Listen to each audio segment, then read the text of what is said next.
noticed, a lot of conferences about work with young people. They save the young people till the end. We wanted to put them in the very beginning.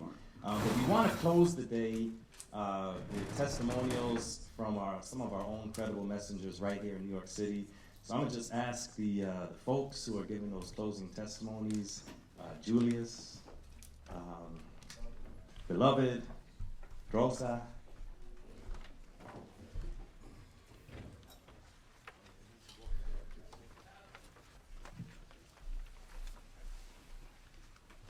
Where'd Beloved go? You dropped the mic and left? And so we're just gonna ask you, you come up here, stand up here. Just to share a brief testimony, and when I say brief, I mean keep it to 5 minutes and I'll signal you. But this Credible Messenger Justice Center, it's about, the work that credible messengers do, but I think it's also about justice for credible messengers, as we've been hearing throughout today. We want to just hear a little bit about what you do, your testimony, why you do it, and go ahead. Good afternoon, everybody. Good evening. I know some people are sleepy because I was. So I don't think I can capsulize my journey in 5 minutes. However, I will try to give you as best a picture as I can to clearly paint my journey. Today I am a program coordinator for the Archers program. I oversee the parent-coach program in Staten Island. But just a mere 5 years ago, I was a part of the New York State penal system. Prior to that, it was for 34 years that I spent in prison. And as my journey progressed, I don't know how I'm standing here today, but I don't know who's a Christian here, but I'm going to use a phrase from my walk in life, said, won't he do it? And yes, he will, because I never saw myself today standing before probation, the district attorney, the police, and all these other dignitaries, and I do consider you dignitaries, you who put the work in. I never saw myself here, but I had a passion for what I do, and I did this starting my journey in prison. I used to mentor young gang members and little miscreants, if you will, who were trying to get into a lot of mischief, because I learned a lot of lessons in there, and I didn't want to see some of these young people repeat my behavior or the behaviors that led to people spending so many years in prison. And so I began that work, and I did it for free, and I'm going to say this, but I'm not going to qualify it. I would do it for free today, but I'm glad I get paid. Because I believe the work is necessary. I was listening to some of the panels and some of the comments were made. I was also a part of the Cure Violence movement as well. And, I don't need a credential. The people that I know on the street credential me, and they make my work easier because it gives me a pass. So if I never wear have on my wall some credential that I got in an institution, don't get it wrong, I'll take it. However, I don't believe that I need it, because the work didn't start with credentials. It started with people having a passion for changing stuff in their neighborhood. It didn't start with a piece of paper. And I know it didn't start with me. I came out of prison, I didn't even have a degree, but I had some friends, and one of them is sitting in the room, a few of them are sitting in the room tonight, and I credit my job to Charles, right here, because he spoke up for me, and I didn't even have the qualifications on paper.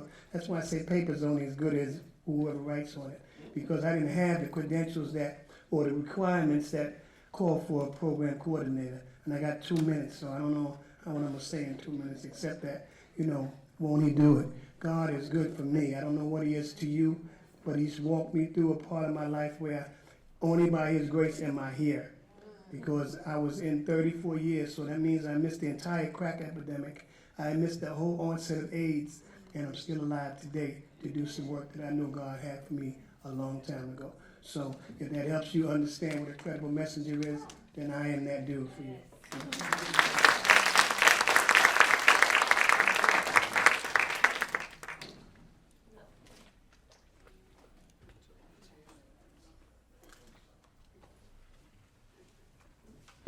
How everybody doing? Once again, I am the Beloved. Man, they said testimony. There's so much to talk about when you're dealing with God's way.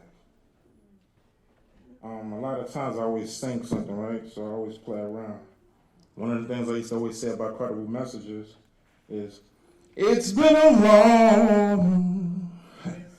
long time coming, and I know a change gonna come. Oh, yes it is. The reason why I started with that is that when I first came into the streets, I realized that I was invested in dying. I was doing everything to get myself killed. I was doing everything like walking my friends to their last hours. I was the problem. I was the savage. When I was in the street, they called me bad news. Everything about me was bad. The way I lived, the way I functioned, the way I wanted to be represented was bad. One of the parts that helped me out was my little brother. He always been on my side. He always been there for every situation I was in. People talk about love.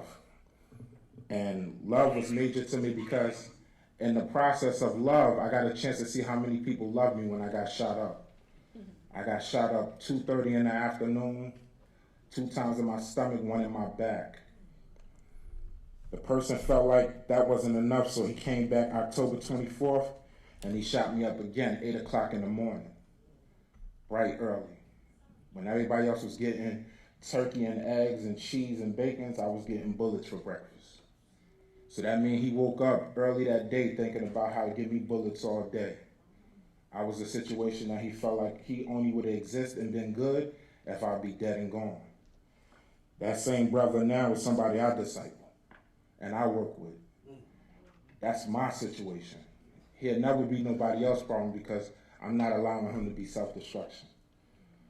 Being an opportunist and getting a chance to work with Snug, I got a chance to hear about curing violence and seizing fire, stopping people from being able to shoot people. One of the things that made it sad for me is that I was a hospital responder. So whenever somebody gets shot, stabbed, or badly beaten, they call me to the hospital. So just imagine a 14-year-old kid laying in a hospital. He asks you to call his mother. You hesitant because you see so much blood gushing out his face, out of his stomach, out of his body. He asks you again, can you call my mother and tell her that I'm shot? I call his mother, phone ring, 25 seconds his mother pick up. 25 seconds he expired. So when I called to tell this young mother that her son was shot, I had to flip the verse and tell her son is dead. When Arches came around and Next Step came around, I didn't have to do that no more because now we're being proactive. The part that people didn't understand when I say credible messengers and credential is the fact that I went to the same hospital that I saved about 500 to 1,000 people in, and the officers beat me up because I didn't have an ID badge. They didn't know who I was. They didn't know what I was doing. They didn't understand the HIPAA law. The HIPAA law means that everything about this patient is confidential. Same thing with cure violence and with Arches, things are confidential. Everything don't get talked about. Names not even supposed to be mentioned. So here it is, I'm dealing with something where you're getting a child and a people the chance to meet themselves. You're giving them the opportunity to have a hot meal that they probably didn't have in 3 to 4 days. You're giving them an opportunity to meet their heart and mind together. That ceremony is so beautiful when you see it. It's so incredible when you see a young man telling you that I never knew I could do this. I never knew I could wear a tie, I could wear a suit. Some people think they only wear suits when they go to funerals. I hate when we got to think after a person is dead to understand we could have thought while they was alive. Do you know what it's like to have a young man tell you, beloved, I'll see you tomorrow, when before tomorrow wasn't even a thing he would say? So now here it is, I used to be bad news. I started a young crew when I was 11 years old. My brother's the walking example of that crew. That crew turned to be 1,000 strong. Now them same young individual kids and their grandmothers and their mothers is calling me. And I give you this last situation. One of the ladies that watched me go from bad news to beloved saw me talking to some young men right there on the street. I'm facilitating, talking to them, getting into a deep moment with them. I get done with them. She turns to me and says, "Yo, you're doing a great job.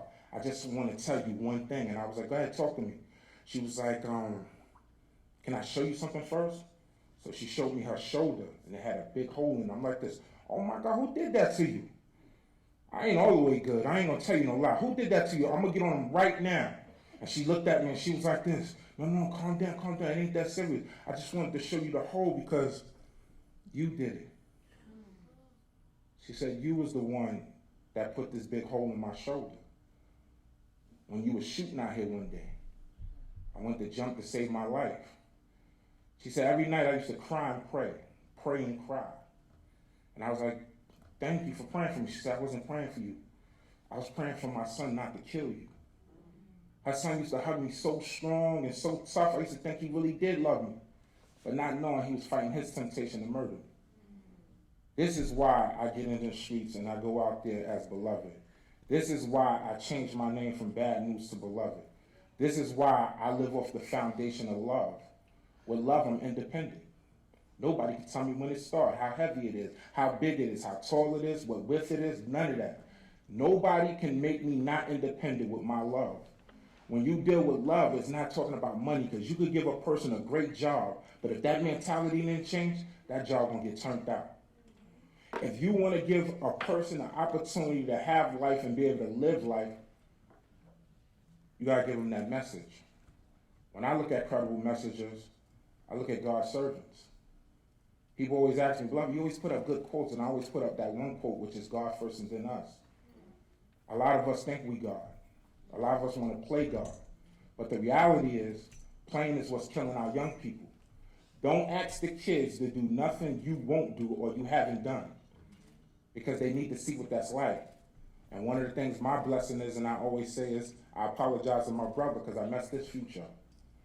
I allowed him to think the street light was fabulous and it was gorgeous and it was credible and it was the best thing that he could get into. But then later on, he became my boss of Next Steps. Because I showed him that that life wasn't gorgeous, it wasn't wonderful, it wasn't good. And my reality for the whole thing is, we just got to reimagine injustice. We got to reimagine injustice, and we just got to put out there what is right. And I tell you, I'm a living example, and I lead by example.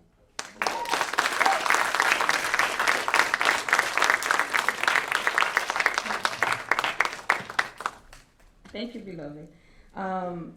I'm going to go back to what Julia said, and it's going to be 3 years now, June 26th, that I came home from serving 6 years. Before that, I was on the run for 9 years. So in total, if you add it up, it's been, 15 years?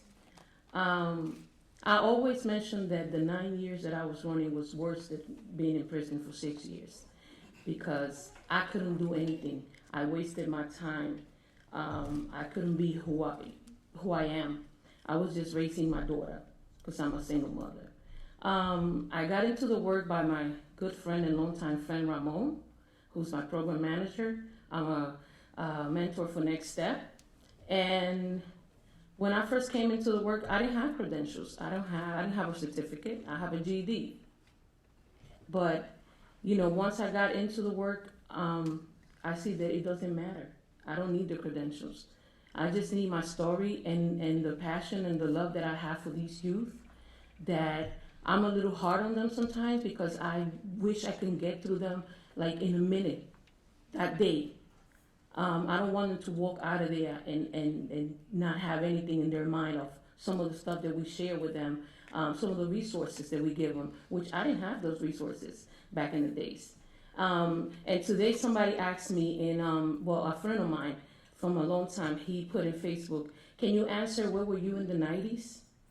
And my answer was, I was wasting my time. I was being a single mother. I was running the street. I was learning the hustle that led me to go to prison when I was the first person in my life that ever got arrested in my house, in my home. Everybody in my family, even if they didn't have a college degree, they were doing something with themselves. So that's what I was doing in the 90s. And And if you ask me what I was doing in the 2000s, I was running from the marshals, and then I got arrested and went to prison.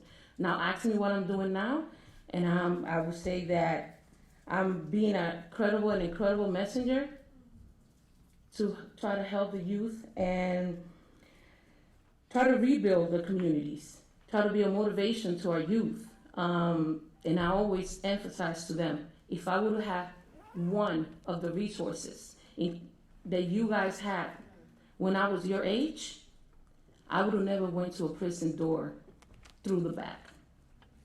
So we need more credible messengers. We need more training, not because we need their certificate or we need the credentials, but because we need to prepare ourselves to work better with the youth.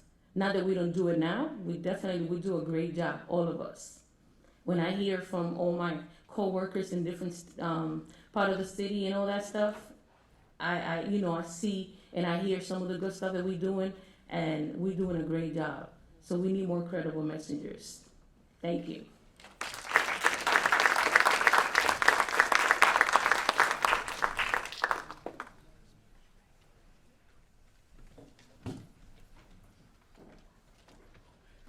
How many enjoyed your day?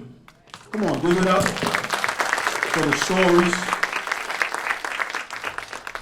I'm just going to leave with this. How many is full? I'm really full. All that I've heard, all I've received. What I will say is that we need to commit to becoming obstructions to injustice and leveraging the power of credible messages to reform and transform communities. It's relationships that transform. People who have been able to tap into their pain, into their struggle, and are converting that and releasing that into healing and love and hope in these communities. And so imagine the implications for parole. When you think about how our communities are filling, we have an unlimited supply of credible messages that could be repurposed to build a mechanism for perpetual transformation in our communities. And so I'm hoping that everyone that comes away with this, from this movement and from this time, comes away with a conviction to this work. We have to see ourselves as part of the problem. We have to see ourselves as assets as we change our mindset. We have to change our mindset. I remember a judge telling me that I was a cancer to society. And now I'm a chemotherapy. And so what I'm trying to say is we have to remove the stigmas, the labels, release the healing. This is what we talk about, unleashing the power. Those labels, those stigmas, there was a time in my life that I did not tell anyone about my criminal past because of the shame and the guilt. Now we're saying we need to release, listen, learn, and move as a movement. This is not a program, it's a movement. I think that as justice systems, as leaders, look at your role, look at the opportunity you have to reinvent how you approach your work, your relationships, how we think as a collective. We want to elevate through the current message of justice, and we want to elevate this work, this platform. We want this to be the beginning. This is not the end. We see this as a movement. I hope that you really walk away truly convicted, truly motivated to really do a work that will transform and perpetuate for generations. We should not have to continue dealing with the same isms all over. Again, be an obstruction to injustice. When you think about that, just think about every ism that's confronted in our communities. We have an opportunity to change that.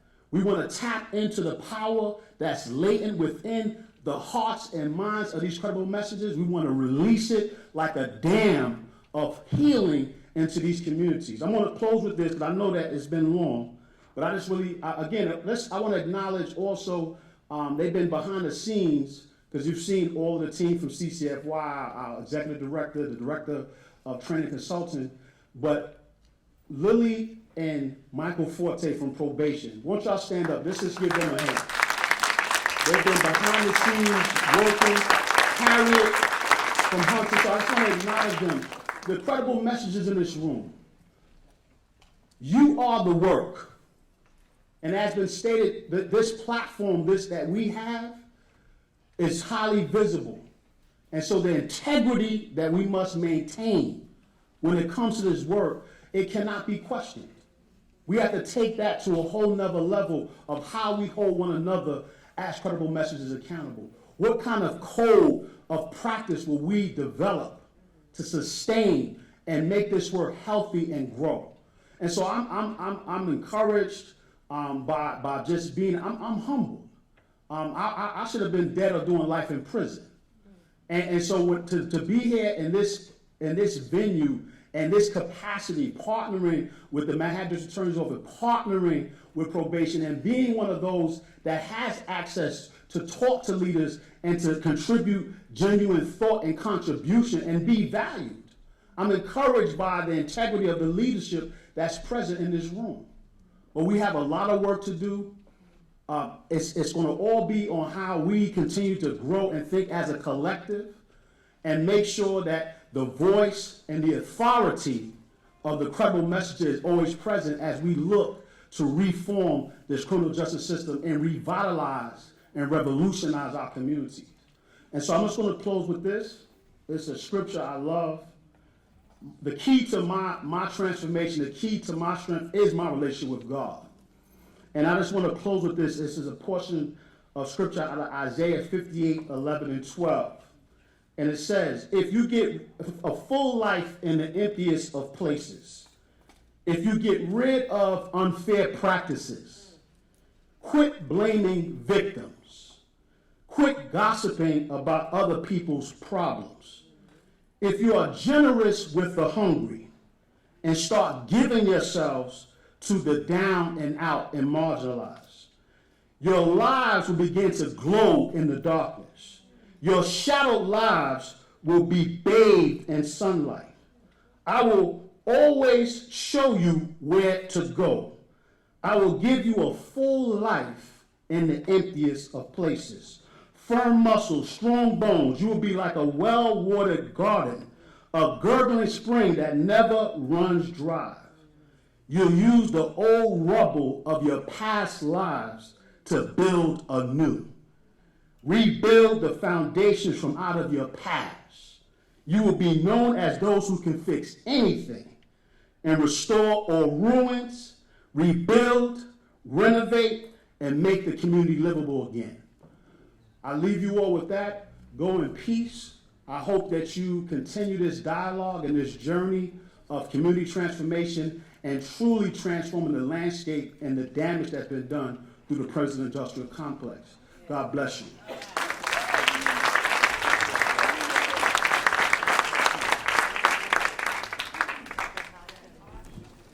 You are all absolutely free to go, but just FYI, Arturo has a book that he put together and wrote, and it's here, and it's available to you. He's selling it, so let him know that you're interested. And of course, if you want to stay connected to the center, hopefully you signed up in your breakout sessions. If not, maybe see me or see somebody in the lobby. Have a great day. Thank you for being here. Bye-bye.